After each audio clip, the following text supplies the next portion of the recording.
જય ગિરનારી મિત્રો, ફરીથી ભ્રમણ કરતા કરતા એક અલગ જ જગ્યા, અલગ જ ટૂંકમાં સ્થાન, એક એવા માતાજીનું સ્થાન કે એવા એક દેવી સ્વરૂપ જે થઈ ગયા એમનું એક સ્મૃતિ ચિહ્ન તરીકે જે જગ્યા જે આજે પણ આપણને એ વ્યક્તિની કેવી દૂરદ્રષ્ટિ હતી એ તમને બતાવતો એક જગ્યા છે.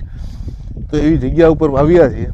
જગ્યાનું નામ છે જાનબાઈની વાવ. જે જાનબાઈ જે હતા એમનો આપણે ઇતિહાસ આપણે આ જે આપણા મિત્ર છે સતીશગીરી બાપુ એમની પાસેથી જાણશું, પણ એની પહેલાં તમને આખી વાવ બતાવું. તો વિડીયો જરૂર આખો જોજો, ખૂબ મજા આવશે.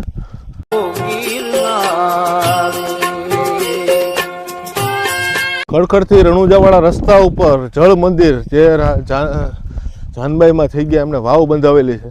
એ અંદાજિત 1-2 કિલોમીટર અંદર રસ્તાથી અંદર કાચી કેડીવાળા રસ્તેથી થઈને આપણે એ વાવ સુધી પહોંચી શકીએ છીએ.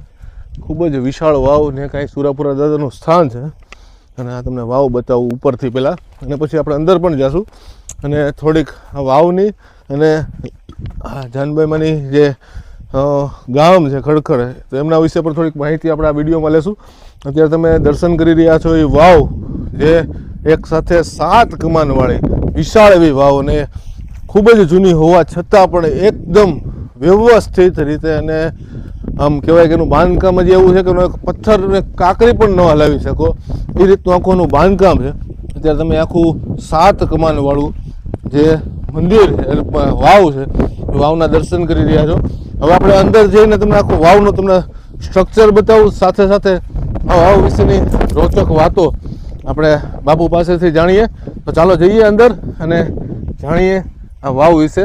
જય ગિરનારી, જય ગિરનારી, જય માતુશ્રી જાનબાઈ માં. ધોલભાઈ, હા બોલો બોલો. આ અમારા ગામની વાવ છે, હા ખડખડ ગામની.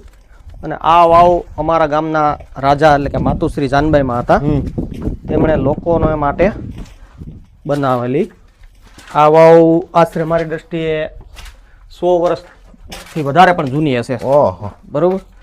આ વાવમાં જે તે વખતે ગામના લોકોને પાણી પાવા માટે ઉપયોગ કરતા, પાણી પછી પોતાના પશુ પ્રાણી કે જે કાંઈ પાણી પાવું હોય તેના માટે પણ આ વાવનો ઉપયોગ કરતા.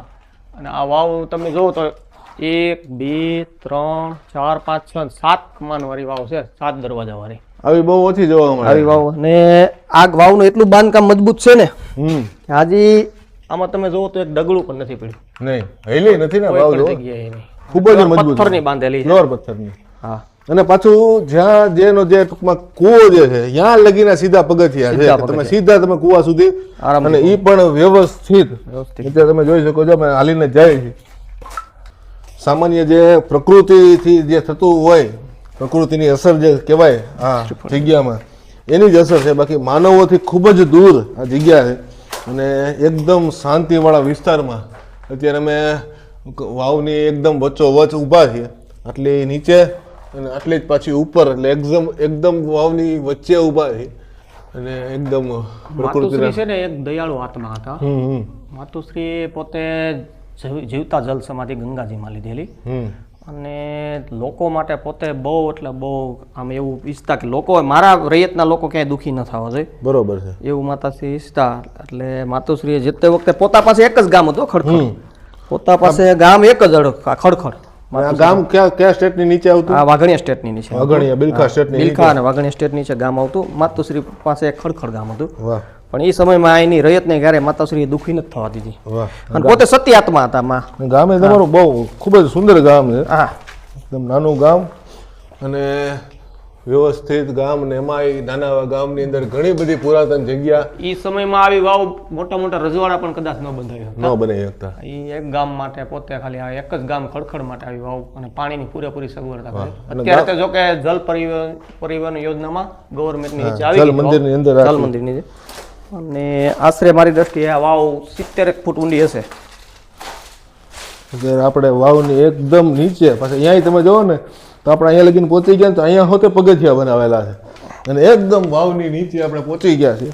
અને વાવની આખું નીચેથી તમને ઉપરનો નજારો બતાવું.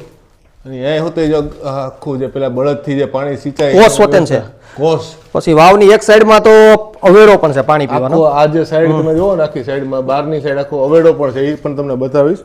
અને અત્યારે આપણે વાવની એકદમ અંદર આવેલા છે અને આ છે વાવ જેનું કહેવાય કે જાનબાઈ માની વાવ છે ને વાવ તમે એક જોયું ઠેઠ ઉપરથી કે ઠેઠ નીચે તળ સુધી આખી બાંધેલી છે. નીચેનો આ ગાળ ભરાઈ ગયો છે ને હજી થોડી ઊંડી હશે. ગાળ કાઢીએ તો હજી ઘણી ઊંડી મારી દ્રષ્ટિ 10 ફૂટ છે. ઠેઠ વાં લગી પથ્થર ગોઠવેલા છે. વાહ સુવિધાવાળી વાવ છે અને કોઈ પણ જગ્યાએ તમે જો ક્યાંય ડગલું પડેલ નથી. એકદમ વ્યવસ્થિત બાંધકામ. એ જો ખીલા મારેલા છે. હા એ વખતે હાકડો મારે પાણી ખેંચવા માટે કોસ માટે. અહીંયા જો બે સાઈડ એ રીતની વ્યવસ્થા છે. તો એવી ખૂબ જ જૂની પ્રાચીન અને એકદમ ટૂંકમાં ગામથી કેટલું થતું હોય છે? ગામથી આશરે 1 કિલોમીટર થાય. 1 કિલોમીટર જેવું થાય. અડધો કિલોમીટર રોડ ઉપર ને અડધો કિલોમીટર અંદરની સાઈડ. બસ 1 કિલોમીટર. એટલે તમે 1 કિલોમીટરના અંદરમાં આવડી સુંદર વાવ જે ખડખડથી 1 કિલોમીટર ને ખડખડ વાવનું નામ છે માતુશ્રી જાનબાઈ માં વાવ. વાહ. એમના દ્વારા બંધાવેલી આ ખૂબ જ પ્રાચીન જગ્યાના તમે દર્શન કરી રહ્યા છો. હવે આપણે બહાર જઈને તમને ઓલી જે અવેડો થયો તે તમને બતાવું. અત્યારે આપણે વાવની બહાર આવી છે અને આખું જોવો તમે.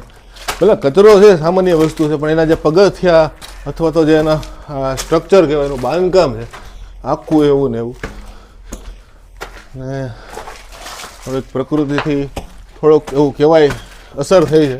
બાકી વાવની હજી હાલત ખૂબ સુંદર છે. પાણીનો તળ વરસાદ હમણાં લાસ્ટ યર ઓછો થયો છે એના કારણે પાણી ખૂબ જ ઓછું હતું. એટલે આપણે વાવની હવેડો બહાર આવી ગયા છે. હવે તમને અવેડો બતાવું. આ એ વાવ છે માતુશ્રી જાનબાઈ માની વાવ બંધાવેલી વાવ. અહીંયા નાગ દેવતાનું સ્થાન એવું લાગે છે. અને આ છે એ પહેલાંના સમયની અવેડો પાણી પણ પીઆવો આપણે. હા પહેલાંના સમયમાં તો માલ ઢોરને ચારવા માટેની આ બધી જગ્યા હોય.